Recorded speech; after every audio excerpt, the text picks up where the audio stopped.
నేనెందుకు రాయాలి? ఎందుకంటే ఇప్పుడు మనం భార్య భర్తలం కదా. భార్య అంటే భర్తలో సగం. అంటే నా సగం పనులు నువ్వు చెయ్యాలి. అంత లేదు, ఎవరి పనులు వాళ్లే చెయ్యాలి. ప్లీజ్ అక్షిత, నాకు అసలు ఈ రికార్డింగ్స్ రాయడం అంటేనే బోరింగు. అసలు నాకు కాలేజ్కి రావడమే ఇష్టం లేదు. నీకోసం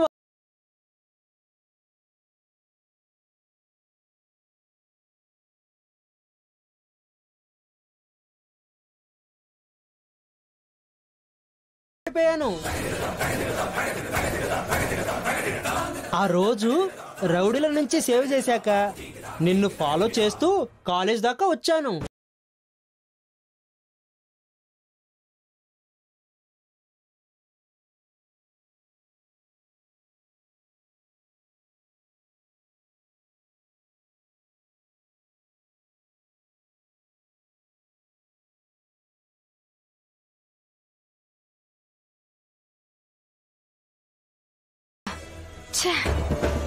వీడప్పుడే ఆ విషయం చెప్పుంటే నేను చరణ్ని లవ్ చేస్తున్న విషయం చెప్పుండేదాన్ని.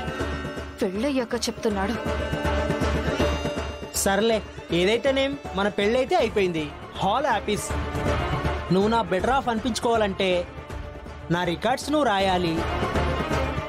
అప్పుడే నీ గురించి నేను కార్యేషు దాసి కరణేషు మంత్రి అని పాట పాడగలను. ఏంట్రా ఏదో పాట పాడతానంటున్నావు? అది మా ఫ్యామిలీ డ్యూయట్ అన్నయ్య. అంటే తను నా రికార్డ్స్ రాస్తుందన్నమాట. అందుకే నేను తన కోసం కార్యేషి దాసి అని పాట పాడి తనకు డెడికేట్ చేద్దాం అనుకుంటున్నాను. నీ రికార్డ్స్ తను రాయడం ఏంట్రా? తన రికార్డ్స్ తనకున్నాయి కదా. అలా చెప్పు చరణ్.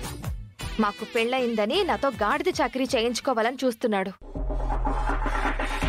అది చాకిరి కాదు, సేవ, పతి సేవ. నీ మొహం. ఎవరి రికార్డ్స్ వాళ్లే రాయాలి. ముగ్గురం కలిసి రాసుకుందాంలే. థ్యాంక్స్ చరణ్. చరణ్ ఏంటమ్మా చరణం? వాడిని భర్తకి అన్నయ్య, వరుసకి నీకు బావగారవుతారు. అంటే తండ్రితో సమానం. ఇకపై చరణ్ని బావగారు అని పిలువు, అర్థమైందా? బాగా చెప్పావు నానమ్మా. అక్షిత, అన్నయ్యను బావగారు అని, నన్ను భర్తగారు అని పిలవాలి. ఇలాంటి మంచి మాటలు చెప్పారు కాబట్టి పెద్దల మాట సద్ది మూట అంటారు. సరే అన్నయ్య, నాకు నిద్ర వస్తుంది. నేను వెళ్ళి పడుకుంటాను. రికార్డ్స్ పొద్దున్న రాసుకుంటానులే. సాన్విక, పెద్ద ప్రాబ్లం రాబోతుంది. ఏమైంది? ఇలా మా పెళ్ళయ్యిందో లేదో అప్పుడే బామ్మగారు ఫస్ట్ నైట్ కి ముహూర్తం పెట్టిస్తానంటున్నారు. ఆ పల్లవి మీద నా పగ తీరకముందే ఇవన్నీ నేను ఎలా చేసుకోగలను? నువ్వే చెప్పు. Don't worry.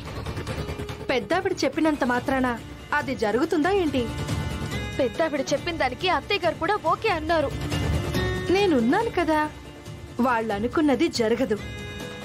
వాళ్ళు చేయాల్సింది వాళ్ళు చేస్తే మనం చేయాల్సింది మనం చేస్తాం. ఏమో, నాకు మాత్రం టెన్షన్ గానే ఉంది. No tension. ఇప్పుడు నీ కాన్సంట్రేషన్ అంతా పల్లవి మీద పెట్టు. దానివల్లే నువ్వు చరణ్ని పెళ్లి చేసుకోలేకపోయావు. నాకు కూడా పల్లవి అంటే చాలా కోపంగా ఉంది. ఇద్దరం కలిసి ఆ పల్లవి మీద ప్రతీకారం తీర్చుకుందాం.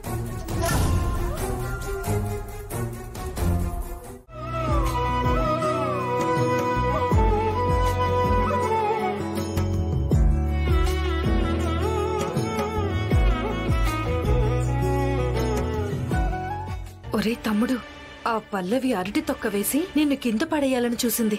ఈ గుడిలోనే దానికి బుద్ధి చెప్పాలి. గుడిలో ఎందుకు లేక వదిలేసి తర్వాత చూసుకుందాం. వీడొకడు ఎప్పుడు ఎలా ఉంటాడో తెలీదు.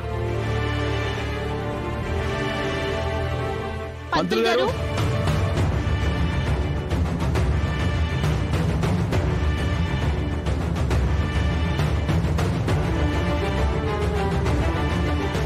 చెప్పండి అమ్మా, చెప్పండి అయ్యా. నా పేరు మీద అర్చన చేయండి. కాదు, నా పేరు మీద చేయండి. హలో, పంతులు గారిని ముందు పిలిచింది నేను. ఎక్స్క్యూజ్ మీ, నీకంటే ముందు నేను పిలిచాను. కాదు, నేనే పిలిచాను. కాదు, నేనే పిలిచాను. నేను పిలిచాను. ఫస్ట్ నేనే పిలిచాను. లేదు, నేనే పిలిచాను. నేను పిలిచాను. నేను పిలిచాను ఫస్ట్. నేను పిలిచాను. అబ్బా, వీళ్ళు మళ్ళీ మొదలెట్టారు. నేనే పిలిచాను. ఫస్ట్ నేనే ఆగండమ్మా, పిలిచాను. ఆగండి అయ్యా, గొడవ పడకండి. మీ ఇద్దరూ ఒకేసారి పిలిచారు, ఇద్దరికి ఒకేసారి అర్చన చేస్తాను. అదెలా కుదురుతుందండి? తనెవరో మేమెవరమో విడివిడిగా చేయండి.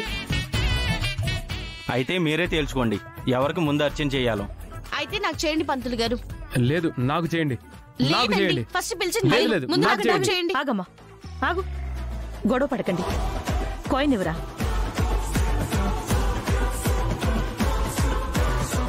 బొమ్మ బొరుసు వేస్తాను.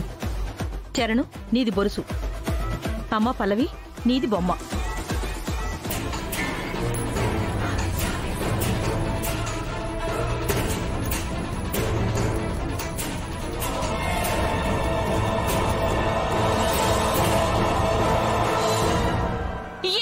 బొమ్మ పడింది. ఇదిగో, నేనే గెలిచాను. చూసావా, దేవుడు నా వైపే ఉన్నాడు. పంతులు గారు, ముందు నాకే అర్చన చేయండి. సరే అమ్మా, ముందు మీ పేరుతో, తర్వాత అబ్బాయి పేరుతో అర్చన చేస్తాను. ఈలోగా మీరు ప్రదక్షిణలు చేసుకోండి రండి. అలాగే.